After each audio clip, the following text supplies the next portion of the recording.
Today I'm going to be sharing some acrylic painting tips. I really should have cleaned the studio before recording this. Here is the painting, the lighting is terrible, that many of you who are members had requested. Fix the lighting. What is going on there? There we go. This is an orangutan, a photograph that I took, so that is a lesson over on Patreon right now.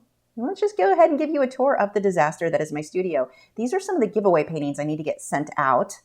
Some camera equipment. There is one of my vivariums. Here are the Santa Isabel dart frogs. They're doing great. Here is the most recent lesson that I had over for members and my charcoal supplies. Doesn't take much to work in charcoal. So we just finished that. Well, there, that lighting is much kind of more accurate. I don't know, close enough. There is where I work, the bad cow, and lots of plants. Just, there's too many. I have to stop buying plants. If you are supporters over on Patreon, make sure to head over where you've got over 4 hours of footage if you want to follow along on this lesson.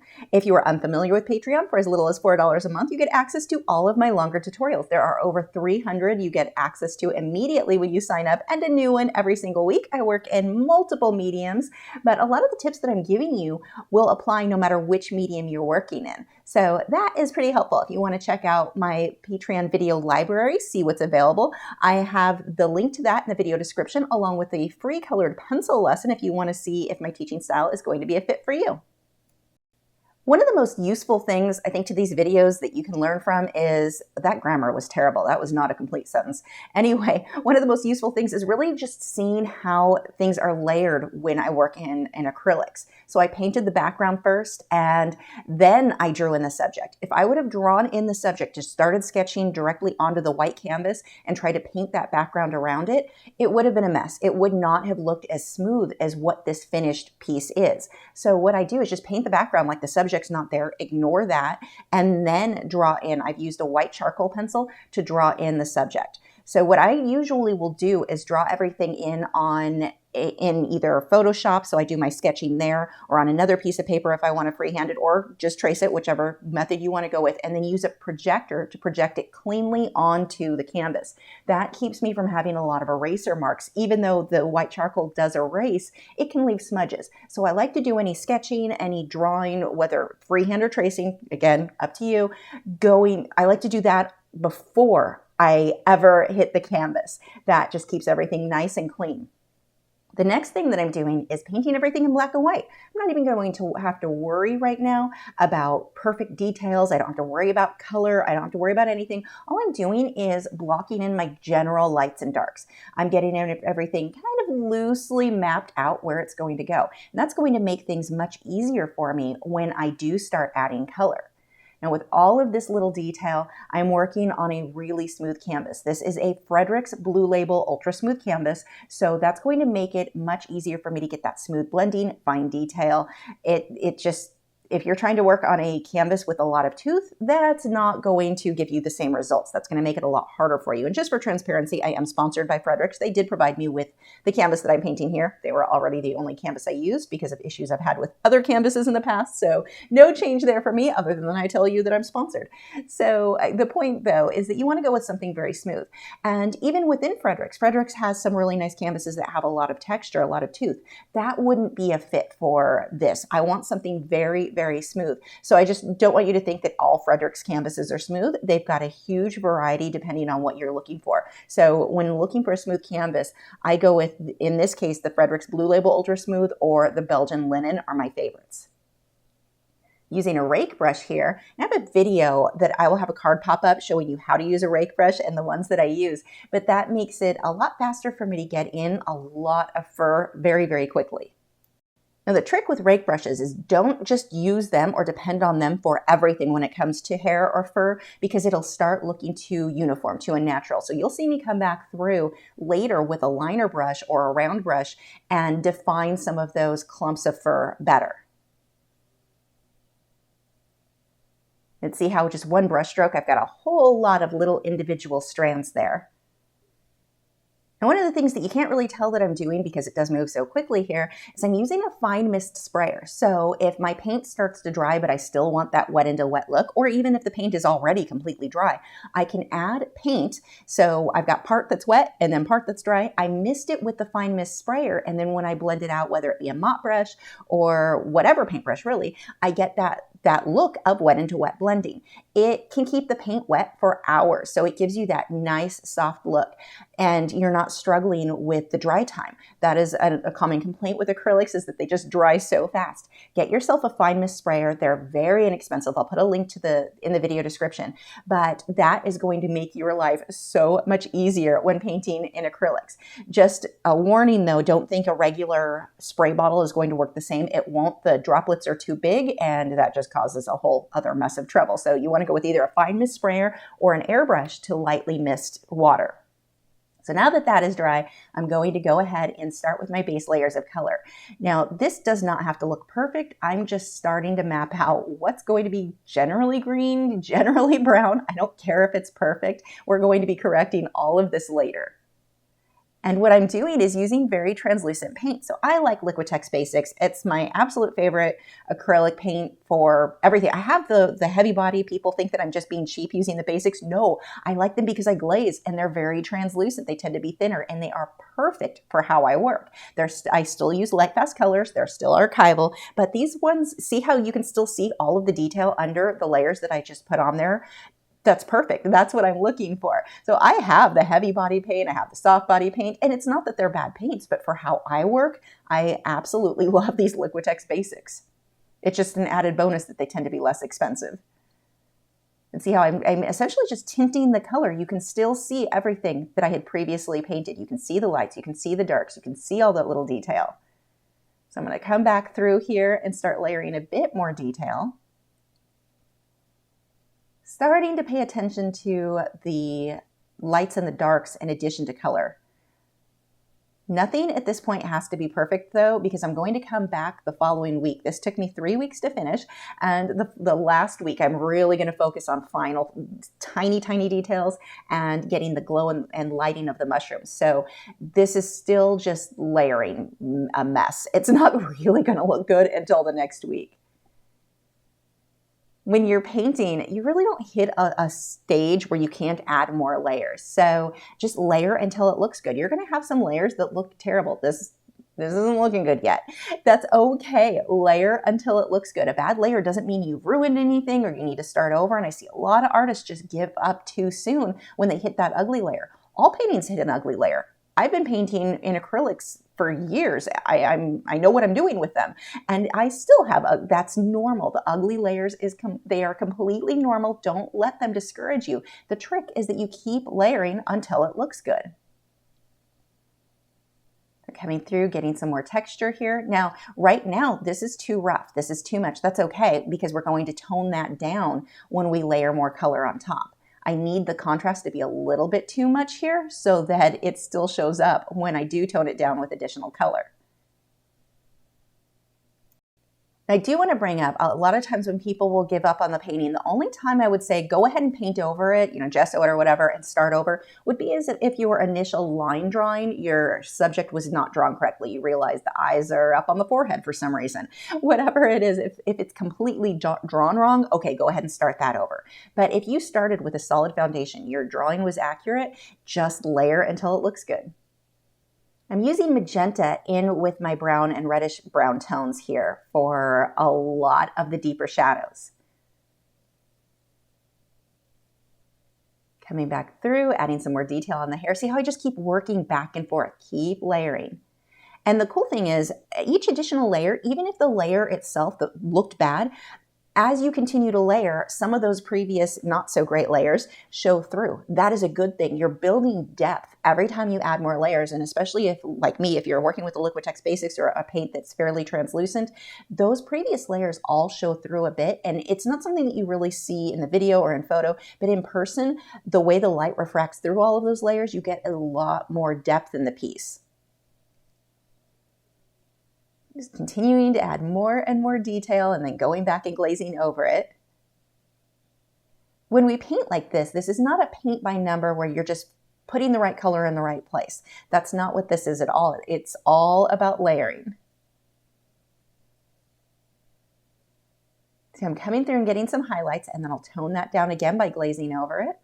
And when I glaze over it, I don't have to be super careful where I'm only getting that toned color, the glaze, on top of the highlight. It can go over the light and the dark. It pushes, it tones it all down, it brings it all together. You'll see when I wipe the color over that, it's pretty messy. It's over everything. See, over lights and darks, just tone that color down.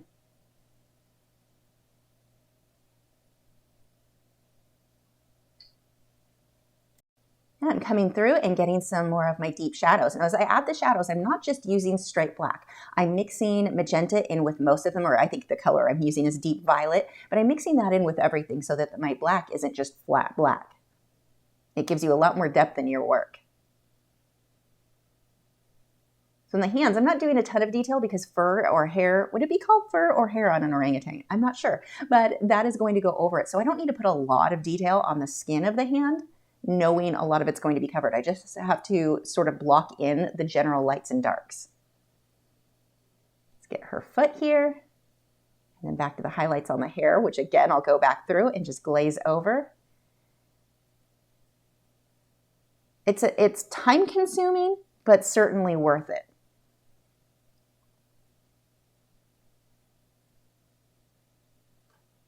One of the big things that I want to point out too, when you watch these videos where it's sped up, it will appear that you can get something like this done very quickly. This took me 3 weeks and I paint fast. This is not a fast process. Don't expect to get this level of detail done that quickly. I'm just going through now, defining the highlights on the moss and then getting some deeper shadows. And those shadows, they're not just black either. They're mixed in with my teal or the turquoise color I used in the background. So it's the phthalo blue, phthalo green, and black mixed together to get those dark areas. I'm going to start getting the inside, the brighter insides of the mushrooms here, and then the aqua color on the tops.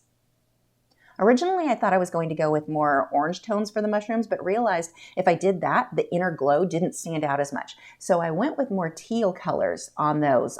You'll see me when I come back through. It'll really make the insides of the mushrooms stand out so much. It adds to that glow just by building up that contrast. We've got some fireflies that I did with airbrush. Now we'll go ahead and block in the base layers on the moth. Our little buddy here. I'm going to come back and do more details the last day. So now I'm on to the last week of this painting where I'm just focusing on details and lighting.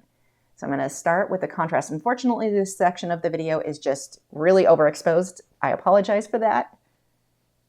There we go.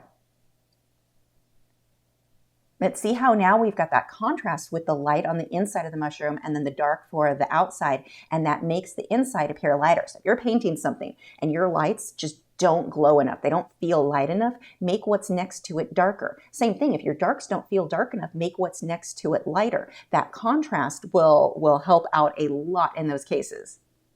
I tried adding a lot of detail on the inside of the mushrooms and decided I just didn't like it. So I painted over that. Now we'll add that bright yellow. I'm also going to get some of that yellow reflection on the moss just below them, and that's going to help it feel like they're giving off that warm glow.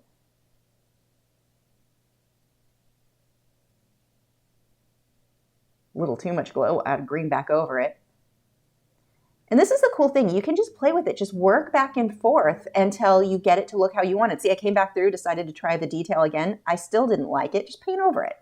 When you're painting, you're constantly going to be experimenting to see if you like how something looks. And especially in a case like this, where this is a more surreal feel. I have some reference photos, but I'm not copying, especially with the moss and the mushrooms, I'm not copying anything exactly. So I've got to try some different things, decide if it looks good with my painting. If I don't like it, just paint over it. Try something else. You have to be willing to have things not look great, things to kind of go wrong in order to make something that looks really good. If you're not willing to make potential mistakes or have something not look good, you're not going to discover different things that do look good. Playing it safe won't get you super far with your art.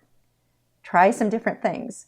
I use the airbrush on the very inside of the mushrooms to give me more of a soft glow. Just used white paint there. And then I'm going to go around them with a bit of yellow. And then you can see I've also pulled in this red. That red is going to add a lot more warmth to this and really make them look like there's glowing light coming out from them. It made such a difference than just keeping it with the yellow. Back to adding more shading here. I'm using a lot of the colors that I used in the background. I'm pulling that into my orangutan and the moss and branches and everything. That helps them all to feel like they're a part of this scene. When you're changing the background on your subject, when you're changing everything here, this is so many different reference photos I used. I need to make them feel like they're all a part of the same scene. And one of the easy things that you can do to make that happen, whatever your background color is, pull that into the subject. So you can see I'm pulling a lot of that teal into my subject, which helps everything to feel like it was meant to go together. Even though the lighting on every single reference photo I'm using is completely different. So now I'm coming through. This goes back to what I was talking about with the rake brush. You don't just want the rake brush for everything. It's great for your base. It's going to save a lot of time. But then I'm going to come back through with that liner brush, and you can see where I've added additional tiny little strands of hair over parts of that, defining those little clumps and clusters of hair for better. And this is the last day where I'm really focusing on tiny details now. Now here's a big tip. Look how I've turned this upside down as I'm working. I had gotten to a point where I had been staring at this for weeks and I wasn't necessarily noticing where do all my definite lights and my definite darks go. And this was a way to really make that easier. I just flipped it upside down and worked this way for a whole painting session. And I was able to notice things that I just wasn't seeing before the other way. I saw details I hadn't seen, and I also saw areas where I really needed to pull out more highlights and more shadows, just different things to improve on my work. Like right here, I needed this to stand out. And by pulling that highlight out, it made her face so much more three-dimensional. And when it was right side up, I just wasn't even noticing that. Another thing that you can do if you're having a hard time with these tiny details and you're just not noticing something, take a photograph of your work on your cell phone and look at it on a small scale. That's another great way. You'll notice things will just stand out where something might be too bright or it's too dark and you need to go back and fix it. Another thing that's great to do and be in the habit of doing with your work, take a photograph of it before you're done or when you think you're about done, and edit the contrast in your whatever photo editing app you have. Adjust, make your brights lighter, your darks darker, play around with that and see if it makes your work look better. If it looks better when you edit it, or you can just take a photo and use it in Photoshop, whatever you want to use. You don't have to get super fancy. And if you adjust your contrast or your values and it looks better, go back to your piece and do that. And it makes it, I think, easier to be brave to get that higher contrast, to make those adjustments, because you can see you've edited that photo. You can see how good it'll look if you make that change. Sometimes when you're just painting and you're thinking, maybe I should make my darks a bit darker, it can be scary to make it that high of contrast. But if you've already seen in a photo you've edited how good that will look, it definitely can take some of that scariness away from it. And there is our finished painting under much better lighting. If you learned nothing else from this video, the biggest takeaway should be layer. Layer until it looks good. If you have a bad layer, don't give up. Keep layering, keep working on it. Figure out how to make it look better. I haven't updated you guys on, well, I have in the live streams, but I haven't shown on the videos an update of my frogs in a while. So here is my bigger vivarium for the red-eyed tree frogs. Everything is growing really well. That Addisonii, the one with the holes in the background, that is taking over. That one all of a sudden shot up and is growing so well. And the really exciting thing for me is that Captain Cookie got to move into this vivarium last week. He's been in quarantine for the last 3 weeks. I didn't want to risk putting him in with Murky and potentially introducing parasites or anything like that. Where is Murky? There's Murky hiding behind a leaf. That is her favorite spot to sleep. We have Captain Cookie here sleeping on the door of the glass. He's got all these great leaves to sleep on, and half the time he just prefers to sleep on glass.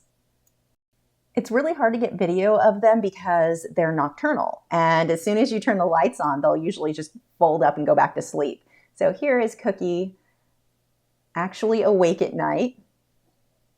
So cute. They are not a super fast frog. They actually can move fast when they dive for their crickets, but for the most part, they move about like this, pretty slow. I apologize for the lighting. Again, it is really hard to take video of these guys at night. Here are my Bumblebee dart frogs, or the Leucomellas. These guys are cool. They're awake in the day, so much easier to get video. And they're out here eating. They eat so much. I've got 3 of them in here. All 3 are growing and doing so well. They were super tiny when I got them a few months ago, but they've gotten huge compared to what they were. There is their vivarium. Lots of plants and moss in there. Where are you going? You're not a tree frog. Where do you think you're climbing to? Here's another one who thinks he's a tree frog. Bit of an identity crisis there. We've got the Santa Isabel vivarium. They hide. As soon as they see me walk towards the tank, they'll hide. So I don't really have any good footage of them today, but their tank is going great. Then we've got Purple Frog. So I'm excited to let you guys know he seems to be doing great. He's the one who I believe he's got some issues with his kidneys, but I do think that we're seeing some improvement. That is the night cam we've got on him there. But he's waking up almost every night. He's eating now.